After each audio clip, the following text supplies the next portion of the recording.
বন্ধুগণ, আগামী দিনে এই নেতৃত্বকে ধরে রেখে আমরা গাজীপুর জেলা বিএনপি প্রত্যেকটি প্রোগ্রামকে এগিয়ে নিব। বিএনপির সহযোগিতা হিসেবে জাতীয়তাবাদী কৃষক দলের পাশে থেকে কাজ করবো এই আহ্বান জানিয়ে সকলকে ধন্যবাদ জানিয়ে আমি আমার বক্তব্য শেষ করছি। খোদা হাফেজ। বাংলাদেশ জিন্দাবাদ। শহীদ জিয়ামরদ রাজনীতি জিন্দাবাদ। জিন্দাবাদ। কৃষক জিন্দাবাদ। জিন্দাবাদ। এই পর্যায়ে আমি আমন্ত্রণ জানাবো গাজীপুর জেলা ছাত্র দলের সম্মানিত সাধারণ সম্পাদক জনাব জাফর ইকবাল জনিকে বক্তব্য দেওয়ার জন্য।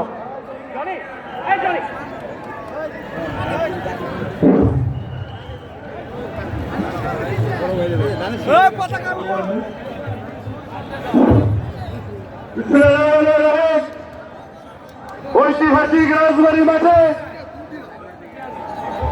জেলা বিএনপি কর্তৃক আয়োজিত নিত্যপণ্য প্রয়োজনীয় দ্রব্যমূল্যের ঊর্ধ্বগতির প্রতিবাদে এবং দেশের এই করোনা অবস্থার মধ্যে দিয়ে অনধিক নম্বর সুস্থ নির্বাচনের প্রতিবাদে আজকে এই গাজীপুর জেলা বিএনপি কর্তৃক আয়োজিত সমাবেশের সম্মানিত সভাপতি গাজীপুর জেলা বিএনপির নবগঠিত আহ্বায়ক জননেতা একেএম ফজলুল হাসান আজকের এই সমাবেশে প্রধান অতিথি হিসেবে উপস্থিত থাকবেন বিএনপির স্থায়ী কমিটির অন্যতম প্রভাবশালী সদস্য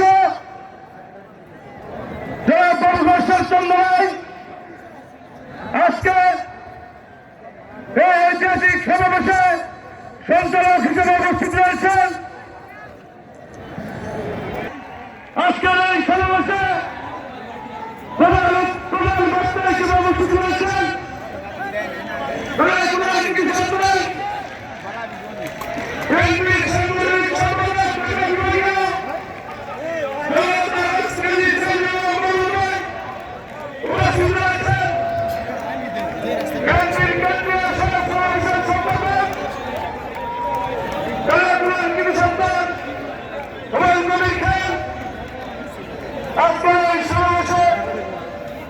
উপস্থিত রয়েছেন নবগঠিত গাজীপুর জেলা বিএনপির একদম যুগ্ম আহ্বায়ক ত্রিপুরার মহামতি মানুষের নেতা বিএনপির স্বাস্থ্য বিষয়ক সম্পাদক প্রফেসর ডক্টর রফিকুল ইসলাম বাচ্চা।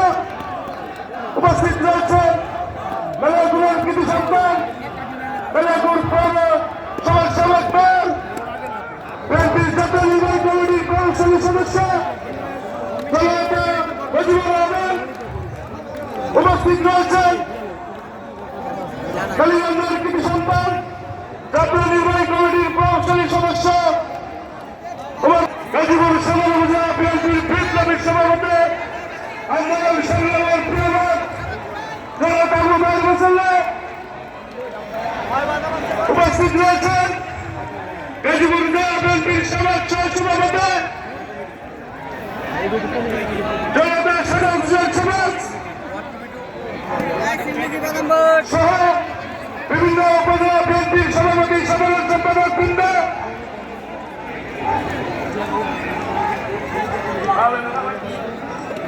গাজীপুর জেলা বিএনপির অঙ্গ সহযোগী সংগঠনের নেতৃবৃন্দ